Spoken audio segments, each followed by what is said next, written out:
Hello everyone and welcome to Games, Comics and Crafts.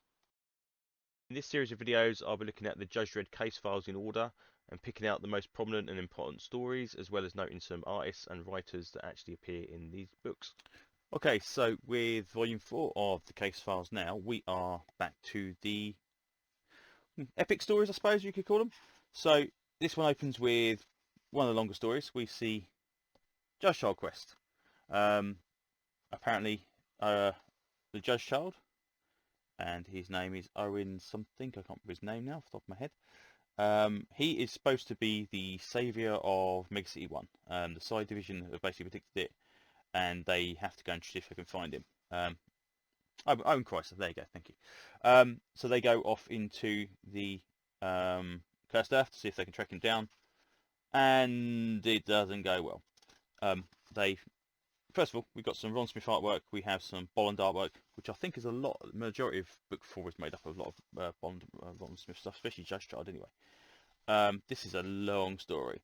We see the introduction of several characters during the course of this story. Obviously, the Judge Child being one of them, who shows up here and shows up later on in Volume 8, and in a particularly cool RPG adventure they did for the Games Workshop adventure in White Dwarf, like in 87, 88. Very good adventure for that. If you ever track that down, well worth it.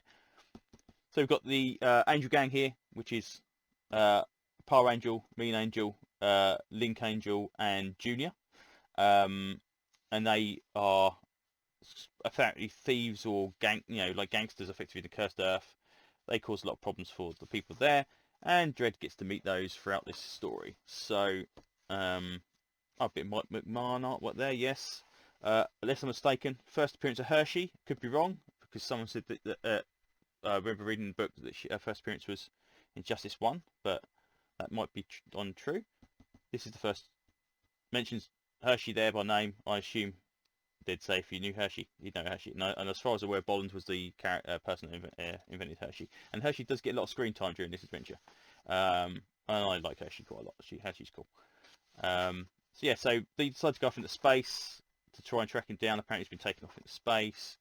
They see lots of alien creatures and stuff. This gets even crazy in Luna 1. Luna 1 was kind of like at least Earth, but on the moon. We get to see some really crazy stuff going on during the Judge Child quest for science fiction-y kind of stuff, which is really, really cool. 13 parts. 15 parts, a Necromancer. Oh, crikey. We're still going. Is this the frog? It is. It's Sagbelly the Frog. Dredd gets attempt to be sacrificed to Sagbelly the Frog, which is really quite cool. For 18, we've got the Jigsaw Man virus, which again, it's kind of like these little mini stories that kind of tie into the main one. It's really cool. There's some really good stuff in this, and this is stuff that's, when the RPG came out, the very first RPG, this artwork was all over the place. Salesman, yeah, the guy with the thing on his head. Still going here. The Angel Gang make their way off into space and kidnap Owen Chrysler. Dredd manages to catch all those and track them down. They're still going now. They're still going now. They're still going now. Hell's Angel, still going. We're 25 parts into it now. We're 26 parts into it now. Chrysler basically ends up being, spoiler, too evil to actually be a help to Mega City 1, and Dredd just leaves him behind on the Grumwalders planet. That's it. That's the end of the story. Now, that doesn't not the end of the Owen Chrysler story, because as I said before, Owen Chrysler shows up later on in various guises. But we kind of get back to some more single Dredd stories once Dredd returns back to Mega City 1. Sorry, I said Bolland there, because that picture of Dredd there, the Bolland picture, another iconic picture, I believe was on the back of one of the RPGs or the board game of some sort. We have Block War stuff going on here, which is kind of important in the future. We've got Judge Griffin. Hello, Judge Griffin. We get to see Monkey Business to Charles Darwin block, which I remember another one that was collected quite a lot there. Everyone's Tasting to Apes. It's really cool as well. That's 2-parter or 3 parts of 2-parter. Yep. Get Ugly. Otto Sump returns and basically gives everybody this face change clinicky stuff that can make everyone ugly, and it's the new craze. And yep, that's pretty cool. And they effectively get rid of him. What's this one? This is still Ice Sump. 3 parts of Ice Sump. Okay, Ugly Clinic, Mega City Madness, which is to do with the traffic controls, which has got some. Who's that artwork? That looks like. Is that Gibson? That's not. That's Ron Smith. This one's Gibson artwork, which again is rather nice as well. I remember this guy in the RPG showing up at some point during the Alien section. What with the robot returning since first time for a good long while. More Gibson artwork. Nooney's Moon. Smith artwork.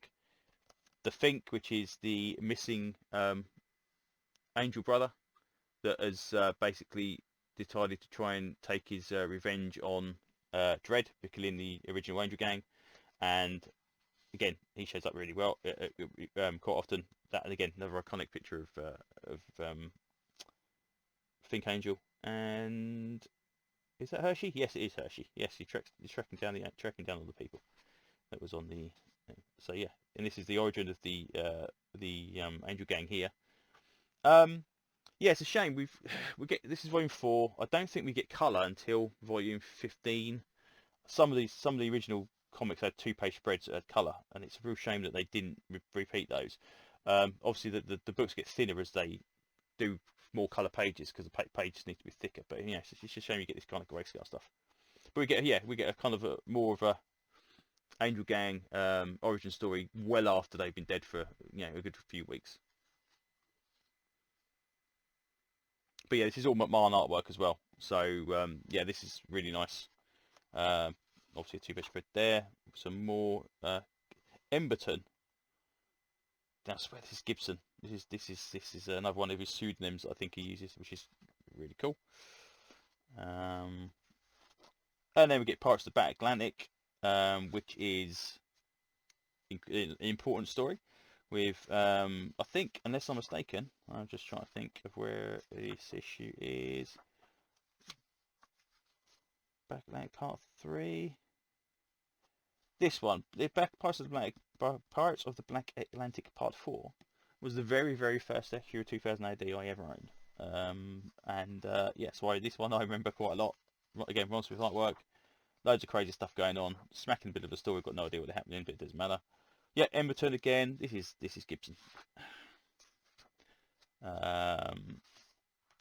Pirates of the Black Atlantic being particularly important because of the fact that it leads into the Apocalypse War. Again, we've been foreshadowing the Apocalypse War now for like 2 volumes, and yeah, there's a lot of planning going on there. More Ron Smith artwork with a Killer Lawmaster, He'll Kill Pal Ugly, which is a rock bandy kind of thing going on, which I think is the a Rolling Stones parody. More Gibson artwork with Little Alien Way. Another, now, unless I'm mistaken, Alone in the Crowd is the very first issue with Steve Dillon artwork. Here's Dredd. Next to Bolland and Alan Davis and a few others, Dillon is my favourite artist ever. This Dredd is amazing. I love his Dredd stuff. I mean, just look at so much going on. It's just so nice. There's so much character in the faces. Dredd is absolutely perfect. The armor looks fantastic. The perps look brilliant. I just love him. Love him. Un-American Graffiti is the first appearance of Chopper, the Sky Surfer, which you'll see a lot of later on. And then after that, we are in the covers for the issues. With some Bolland stuff, some McMahon stuff. Yeah, I mean, so just some of this Bolland artwork is just lovely, absolutely brilliant. And that one, the Block War issue is iconic. That's a fantastic cover. The only thing that's better than that one is the 2-page one they did as a wraparound, which I don't think is in here, and I think it's everywhere else, which is like one of my favourite pieces of artwork ever put on 2080 ever put out. Absolutely fantastic. But yeah, this is nice. This is a really good issue. So this is a really good volume of it. So yeah, this is I got Nuclear Skank. I think that might be the cover. But yeah. So yeah, another good volume. Again, important. This is they are definitely getting to be more building upon previous stories, planning for new stories as they're going up these volumes and issues as they go. Next issue, volume 5, we have got the Apocalypse War, which is another mega epic, and that is going to be some incredibly interesting stuff going on there, and very fundamental to the way that 2000 AD kind of handled Dredd. And we're only 5 volumes in out of, what is it, 44, 45 now, which is absolutely nuts. Because the Apocalypse War, they're still making stuff about the Apocalypse War. I'm reading a novel at the moment about the Apocalypse War. So, yeah. Anyway, all in all, good collection. Probably one of the better ones out of the 4 so far. 3 and 4 are particularly good. 3, 4, 5 are fantastic. We'll get to the other ones later on, obviously, as we go through. But yeah, out of the 4 I've done so far, 4 is definitely worth picking up if you're interested in Dredd stuff. So there you go. Okay, well, with that, I will say thank you very much. Listen to me ramble on about old comics, and I will see you next time. Bye bye.